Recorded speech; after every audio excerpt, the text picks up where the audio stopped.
Hi every one. ഇന്ന് നമ്മൾ discuss ചെയ്യാൻ പോകുന്ന ടോപ്പിക്സ് എന്താണ് domain name system and what is the importance of domain name system in search engine optimisation അല്ലെങ്കിൽ SEO.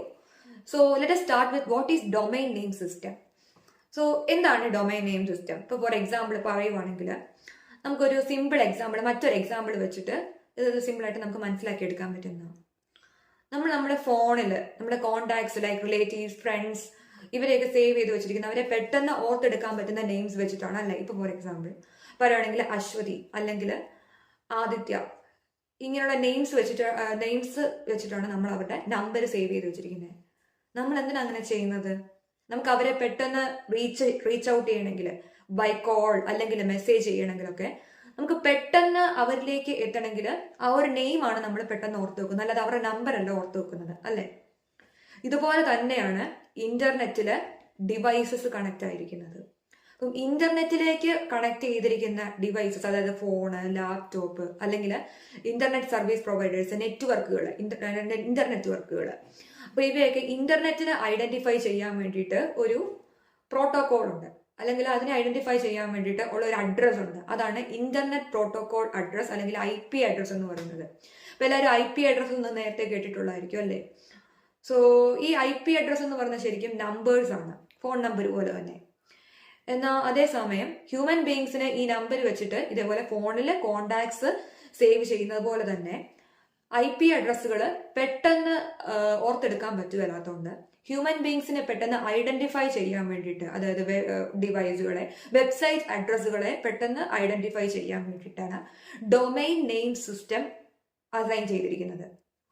അപ്പൊ അതിന്റെ ഒരു എക്സാമ്പിൾ പറയുവാണെങ്കിൽ www.flipkart.com. ഇപ്പൊ ഫ്ലിപ്കാർട്ട്, ആമസോൺ, ഗൂഗിൾ അല്ലെങ്കിൽ എന്താണ് നമ്മൾ ഏറ്റവും കൂടുതൽ വിസിറ്റ് ചെയ്യുന്ന commerce websites, so Shopify, so ഇവയെല്ലാം നമുക്ക് പെട്ടെന്ന് ഓർത്തെടുക്കാൻ പറ്റുന്ന നെയിംസിലാണ് വന്നിരിക്കുന്നത്. അപ്പം അത് എന്ത് തരത്തിലുള്ള ബിസിനസ് ആണ് അവർ ചെയ്യുന്നത് അതുമായിട്ട് ബന്ധപ്പെട്ടുള്ള നെയിംസ് വെച്ചിട്ടാണ് അവര് ആ ഒരു ഡൊമൈനിന് നെയിം കൊടുത്തിരിക്കുന്നത് തന്നെ.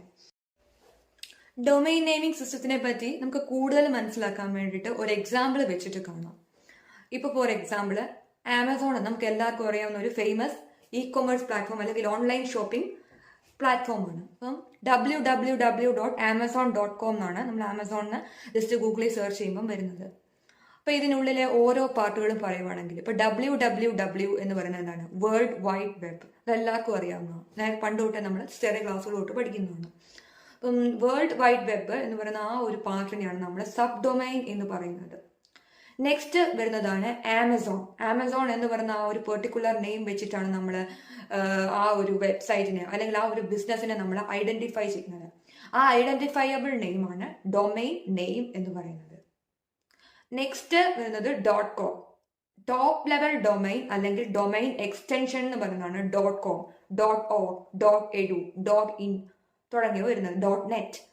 അപ്പം ടോപ്പ് ലെവൽ ഡൊമൈൻ എക്സ്റ്റൻഷൻസ് നമ്മൾ കൊടുക്കുന്നത് നമ്മൾ എന്ത് പർപ്പസിന് വേണ്ടിയിട്ടാണ് ഓൺലൈൻ ഇങ്ങനൊരു വെബ്സൈറ്റ് അല്ലെങ്കിൽ ഒരു പ്ലാറ്റ്ഫോം നമ്മൾ ഓപ്പൺ ചെയ്ത് വെച്ചിരിക്കുന്നതനുസരിച്ചിരിക്കും.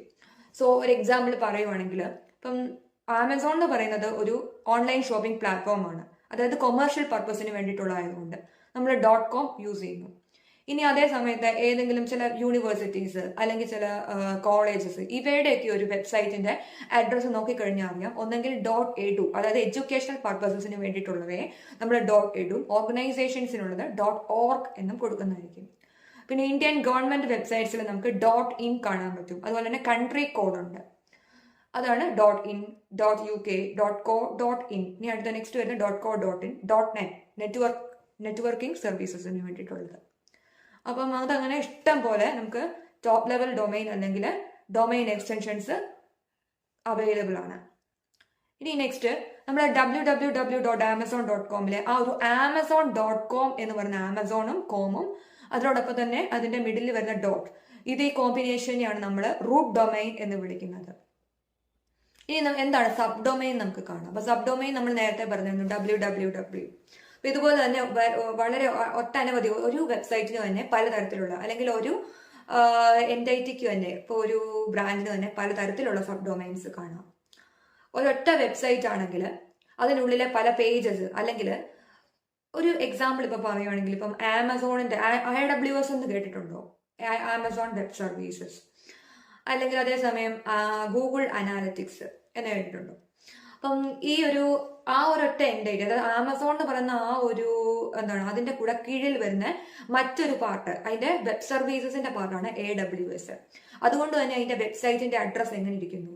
www.amazon.com പകരം aws.amazon.com എന്ന് പറയുന്നു. അപ്പം ആ AWS എന്ന് പറയുന്നതാണ് അതിന്റെ സബ് ഡൊമൈൻ. ഇതുപോലെ ആമസോണിന് വേറെ ഇഷ്ടം പോലെ സബ് ഡൊമൈൻ. നമ്മൾ ആമസോണെന്നോ ഫ്ലിപ്കാർട്ടെന്നോ അല്ലെങ്കിൽ നമുക്ക് ഇഷ്ടമുള്ള എന്തെങ്കിലും ഷോപ്പിഫൈന്നോ ഒക്കെ നമ്മൾ ഒരു ഗൂഗിളിൽ സെർച്ച് ചെയ്ത് കൊടുക്കുമ്പോൾ അതിന്റെ ടോപ്പിൽ വരുന്ന സെർച്ച് ബാറിൽ നമ്മൾ ശ്രദ്ധിച്ചു കഴിഞ്ഞാൽ അറിയാം, HTTP അല്ലെങ്കിൽ HTTPS കഴിഞ്ഞിട്ട് ഒരു ഫുൾ കോളൻ കാണും, പിന്നെ 2 അതിനുശേഷമായിരിക്കും ഈ www.amazon.com അല്ലെങ്കിൽ www.flipkart.com ഇത് അപ്പിയർ ചെയ്യുന്നത്. അപ്പം ഇതിന്റെ ഏറ്റവും ഡൊമൈൻ നെയിമിംഗ് സിസ്റ്റത്തിന്റെ ഏറ്റവും ലെഫ്റ്റിൽ കിടക്കുന്ന ആ ഒരു പാർട്ടാണ് പ്രോട്ടോകോൾ എന്ന് പറയുന്നത്. അതായത് ഏത് തരത്തിലുള്ള പ്രോട്ടോകോൾ യൂസ് ചെയ്താണ് ആ വെബ്സൈറ്റിൽ യൂസ് ചെയ്തിരിക്കുന്നതനുസരിച്ച് നമുക്ക് അതിനെ 2 കാറ്റഗറൈസ് ചെയ്യാം, HTTPയും HTTPSഉം. So HTTP stands for hyper text transfer protocol. അല്ലെങ്കിൽ നമുക്ക് അതിനെ പെട്ടെന്ന് ഓർത്തിരിക്കാൻ വേണ്ടി ആ ഒരു ഹൈപ്പർ ആയിട്ടുള്ള ആ ഒരു ടെക്സ്റ്റ് അതിനെ നമ്മൾ ട്രാൻസ്ഫർ ചെയ്യാൻ വേണ്ടിയിട്ടുള്ള ഇന്റർനെറ്റിന്റെ പ്രോട്ടോകോളാണ് എന്ന് നമുക്ക് വേണമെങ്കിൽ പറയാം സിമ്പിൾ ആയിട്ട്. So HTTP. എന്താണ് HTTPS? HTTPയുടെ കൂടെ തന്നെ ഒരു സെക്യൂരിറ്റി ലെയർ ആഡ് ചെയ്യുന്നതാണ് HTTPS. https://aws.amazon.com എന്തൊക്കെ പാർട്ടാണ് വരുന്നത്? HTTPS എന്ന് പറയുന്നത് അതിന്റെ പ്രോട്ടോകോൾ, AWS എന്ന് പറയുന്നത് അതിന്റെ ഒരു സബ് ഡൊമൈൻ, പിന്നെ